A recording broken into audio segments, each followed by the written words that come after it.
പറ്റിയേ? എവിടെ നല്ലത്? അയ്യോ അങ്ങോട്ടാണോ തോന്നിയേ? വയറ്റി കിട്ടോ?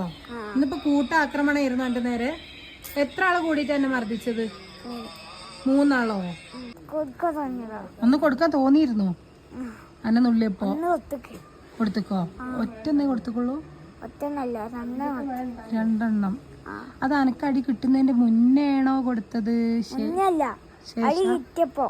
അപ്പൊ എന്തേക്കും എന്നെ അടിച്ചത്? എനിക്കത് മനസ്സിലാവുന്നേ. എനിക്ക് എത്ര ഓർത്തിട്ടും കിട്ടുന്നില്ല. എനിക്കും അറിയൂല. സത്യത്തിൽ ഈ നിരപരാധി ആണോ? അന്നെ ഏത് കുട്ടി എന്ത് ചെയ്താലും ഈ ഉടനെ എത്ര അടി അടിച്ചാലും ഈ ഉടനെ എന്ത് പോയി ചെയ്യും? ഒറ്റൊന്നും കൊടുക്കരുത്. ഓടി പോയിട്ട് മിസ്സിനോട് പറയാം, മിസ്സേ എന്നെ അടിക്കുന്നുണ്ട്, ആളെ പേരും പറഞ്ഞെടുക്കാം, മിസ് എത്രയും പെട്ടെന്ന് വേണ്ട നടപടി എടുക്കണം പറയാ കേട്ടോ.